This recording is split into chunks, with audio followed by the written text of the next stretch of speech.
Hello.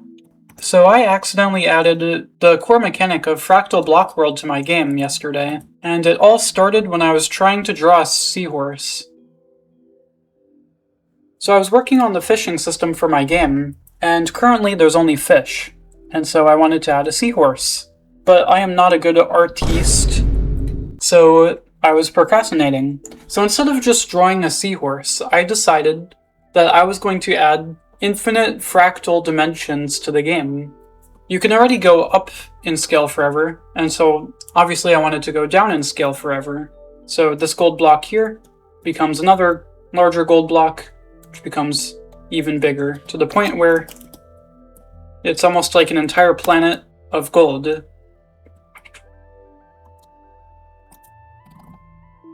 Yet if you go back to the normal zoom, it's just another block in another world. This idea originally came from Fractal Block World, which is a game I found when I made Fractal World. Now the core mechanic of Fractal Block World is that you can grow and shrink in scale, and you can do this pretty much forever. So something that looks like just a normal little flower can suddenly become an entire dungeon, which can take forever to explore. Yet if you grow in scale, then it almost looks like meaningless, because it's just a flower. I have a love for fractals, and I thought this idea was really cool, and so obviously I wanted to make it. So let's say that I place down this spider web. If I shrink when I'm on it, then it becomes a 16 by 16 block of spider webs. A spider web is a spider web of spider webs. And each block has its own preset that I can use. So the spider web uses the spider web preset, of course. And each block is unique. Now currently, the block can only become itself. So a spider web is only spider webs and nothing but spider webs. But eventually, I want to make a palette. So at the center of a spider web, maybe you could find a spider nest block. And if you go in the spider nest block, you'll find like a string dungeon or something else. I'm not really sure yet. And of course, you can grow in scale. And if you want to grow even further, then you simply put on space travel gear, you fly into the sky, and now you're even bigger, where the whole world that you were just on is just another of the many little planets. And so you can keep scaling up. Here's the galaxy. You can scale up again to be an intergalactic space, and soon enough, you're in the multiverse. And so this video was originally going to be a technical video that showcases how the coordinate system works, but I think I'll get back to that pretty soon because I want to showcase some of the fractals first, because they're very fun. There we go. I finally reached a planet. I seem to be on fire though. This isn't the nicest planet to have landed on. That's okay though. I'll just rotate on the Z-axis and leave this hellish area, assuming I can even find one. There we go. I'm now at this weird desert cave area. But yeah, as I was saying, each block is completely unique. And so if you shrink in one of these areas, then you can see the patterns of each block. Some of them are solid, some of them have small holes in them.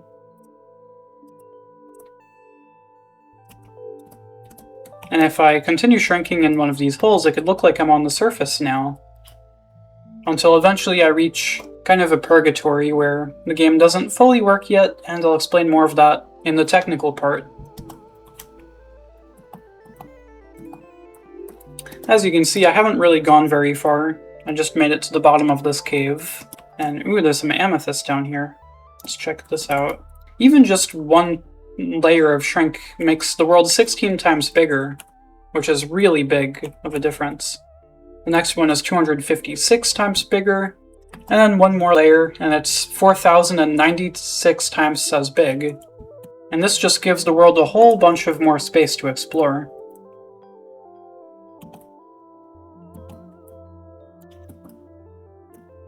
All of that just in that one little amethyst geode. Oh, here's a fun one. This is a floating island. In fact, it has some helium blocks. Now, they don't look like helium yet because I didn't give them a texture, but I'm working on it. if we shrink next to one, then these ones are a grid. If you shrink further, then the grid becomes a grid of grids. Then each grid becomes more of that as you continue. Oh, these clouds become wavy. And if I shrink again, the cloud becomes a wave of waves. And you can see the weird wavy pattern, and it's all a fractal, even from just a simple design. Making the code for this was quite difficult, but it only took a day, so I guess it wasn't really that bad.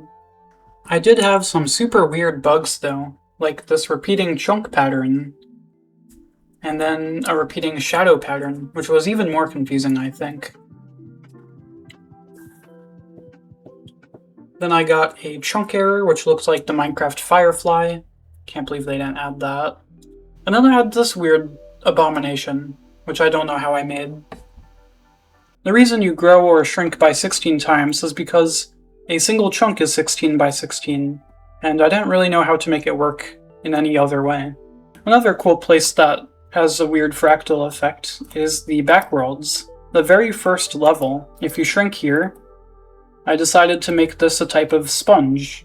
Not quite the Menger sponge, but it has 4 holes on each side instead of 3. And so of course if you shrink again, then you see the large repeating patterns that are too big to fit on screen, and it would just keep going if there wasn't a broken limit.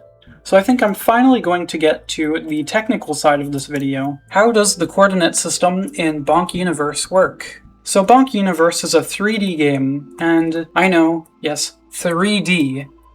You heard me right. It may look like a 2D game on the surface, but this game uses the third dimension in kind of a way like Paper Mario does, almost. Oh wow, I'm gonna drown on one of these little things. Look at this ocean. It's so cute. So the third dimension is used to rotate the player, and that system comes from the backworlds. So currently I'm at the Celestial Palace, which is at the core of the world, on backworlds level 6. And if you enter this portal, then you get rotated 90 degrees on the z-axis. And now if you move left or right, then your z-axis will change, but your x-axis will not. If you drink a potion of dimensional rotation, you will end up on whatever this unique face is. So the coordinate system already has an x, y, and z position like any other 3D game. However, as you might remember, this is not the only planet, but rather it's just one in a solar system, which is one solar system in a galaxy, which is one galaxy in a universe, which is one universe in a multiverse. And so clearly an XY position is not enough to store all of this data. Why did I go into this song? What am I doing? So computers are not that good with big numbers. If I were to just set my XY position to something gigantic, like 1 Googleplex, then the game would get quite laggy. So there are actually 5 different types of positions, being a local coordinate for when you're on a planet, a solar chord for when you're in a solar system, a galactic chord for when you're in a galaxy, a universal chord for when you're in intergalactic space, and a multiversal chord when you're in the multiverse. As I already mentioned, a local coordinate uses a x, y, and z position, of which each is a double and gets casted to a long. Meaning the largest things you can land on have roughly a radius of 180 billion. Not only that, but a local coordinate also has a face that you're on.